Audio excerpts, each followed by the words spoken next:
Welcome to Defenders, Dr. William Lane Craig's weekly class at Johnson Ferry Baptist Church in Atlanta.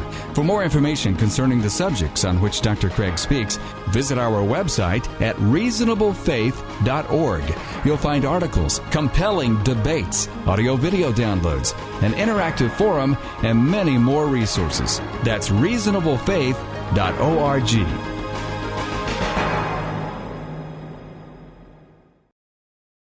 Because of the rescue of the Chilean miners last week, I didn't have a chance to respond to an editorial that appeared in USA Today by the very prominent evolutionary biologist Jerry Coyne, entitled "Religion in America is on the Defensive."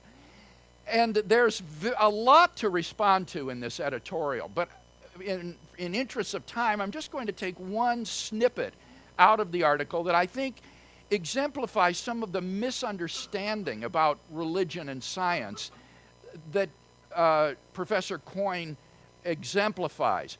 The article is very angry. It exemplifies a kind of bitterness and anger toward religion that is puzzling to me. But Professor Coyne believes that religion and science are thoroughly incompatible with each other. Now, why does he think this? Well, here's what he says in one paragraph.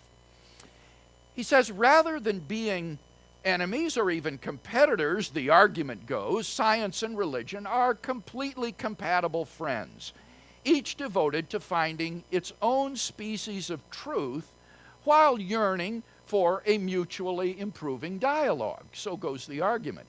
He says, as a scientist and former believer, I see this as bunk.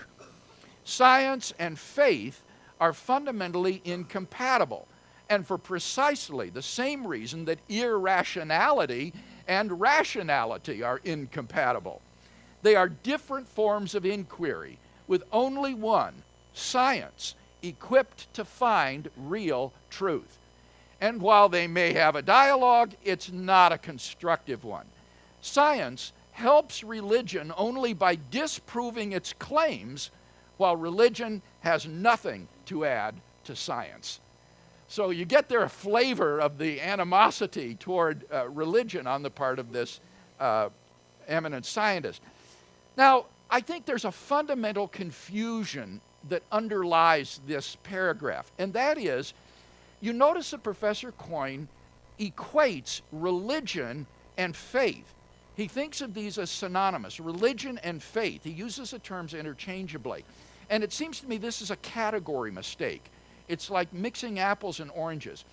Religion we can define as a body of doctrine and practice that has to do with God. It's a body of doctrine and attending practices. Faith, by contrast, is trust or commitment in something. And as such, it's not necessarily religious. You can have trust or faith in any number of objects or propositions. So that faith is not necessarily religion. And I think that this misunderstanding comes to fruit in the way he describes religion and in the way he describes faith. I don't think he understands either one of them properly. First, with regard to religion, he thinks of religion as primarily an explanatory enterprise. That the purpose of religion is to explain things. And he says it doesn't do that. Science explains things, and religion doesn't serve to supplement science by explaining anything. And I think that's just fundamentally misconceived. Religion is not, like science, primarily an explanatory enterprise. It's not an attempt to explain things. Indeed, much of religion, when you think about it, is prescriptive. It prescribes how you ought to behave. It describes how you ought to live your life. It is not an explanatory enterprise primarily. So when Professor Coyne says religion has nothing to add to science, what he's thinking there, it doesn't have any explanations to add to science. And what I want to say, well, wholly apart from any explanatory role that religion might serve, Religion adds lots of things to science. For example, it adds the plan of salvation. It tells you how to be rightly related to God, how to find eternal life and forgiveness of sins. That isn't available through science. It gives you a moral code for living. It tells you how to live life in an ethical way. You can't discover moral codes through the test tube or in the laboratory. It also provides a framework in which science can flourish. It's no accident that modern science arose in the incubus, so to speak, of the Christian world and life view within that framework. In the Christian world and life view, the world is not God, nor is the world infested with spirits and polytheistic deities.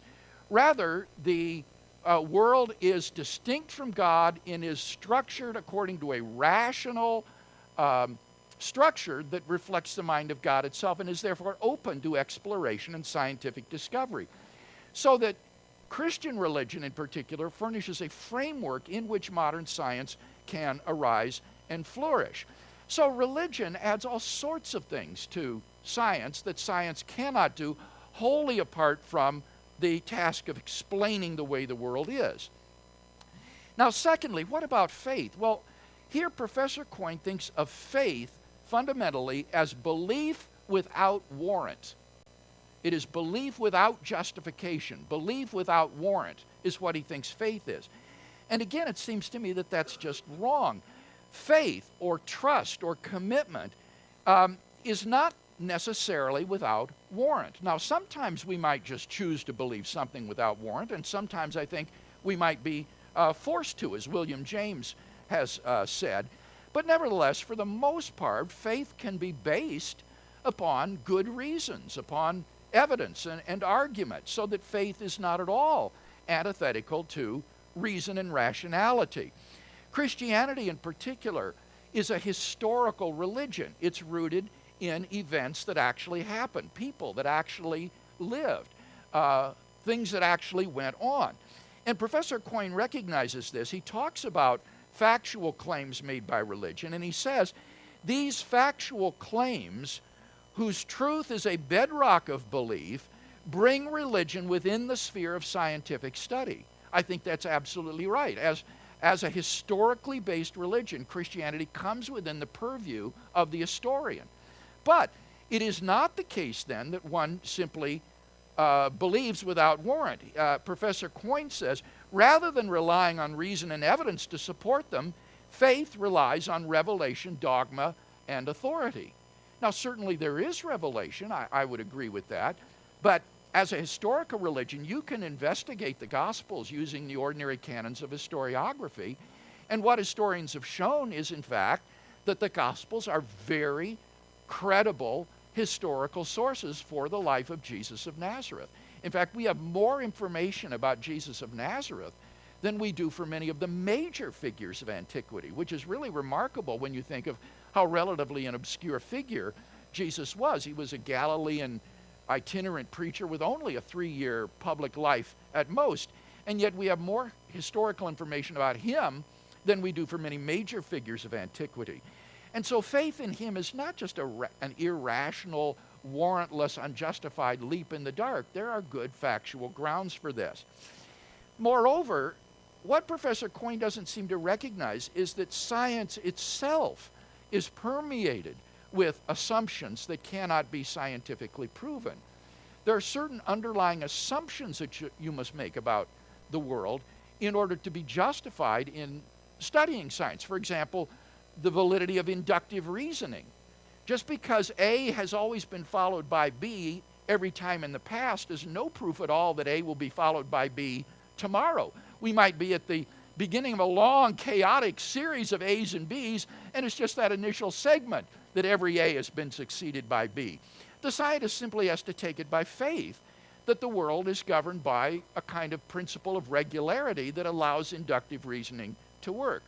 Or even more specifically, in specific scientific theories, there are assumptions that are made that cannot be proven. For example, in the special theory of relativity, Einstein's great theory enunciated in 1905, it simply assumes that the velocity of light is constant in a one-way direction. Now, there's no way to prove that. All we can measure is the round trip velocity of light. But you cannot measure the one-way velocity of light. Theoretically, light could go out at one speed and come back at another, but the round trip velocity is always constant. And that's all we can measure. The theory simply has to assume as a postulate that the one-way velocity of light is constant, but it can't be scientifically proven. Indeed, there are all kinds of basic beliefs that we hold and are perfectly rational in doing so, which can't be scientifically proven. Things like the reality of the external world. You can't prove that you're not a brain in a vat, being wired with electrodes by a mad scientist to make you think there's an external world. The reality of the past. There isn't any way to prove that the world wasn't created 5 minutes ago with built-in traces of age, when in fact nothing is older than 5 minutes. The reality of other minds.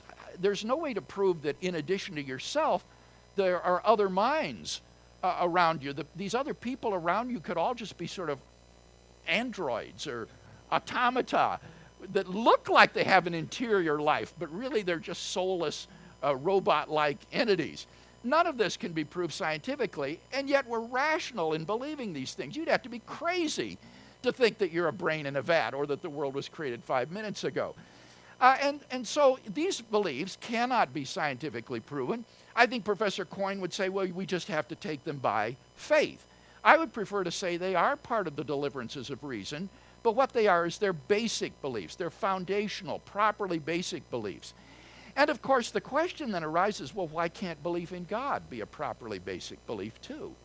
Why couldn't the reality of God be grounded in the experience of God himself in the same way that our belief in the reality of the external world is grounded in our sense perceptions of the external world? Professor Coyne just doesn't address these sort of questions. So I think that there's a fundamental misunderstanding here on his part, both of religion, which he thinks is primarily an explanatory enterprise when it's not, and then secondly, his understanding of faith as being something that is belief without warrant, just a leap in the dark, which it's not, and which in fact science also shares with religion in committing itself to certain basic beliefs and unproved postulates. For more resources from Dr. William Lane Craig, visit our website at reasonablefaith.org. You'll find articles, debates, audio-video downloads, and much more. That's reasonablefaith.org. The copyright for this material is owned by Dr. William Lane Craig.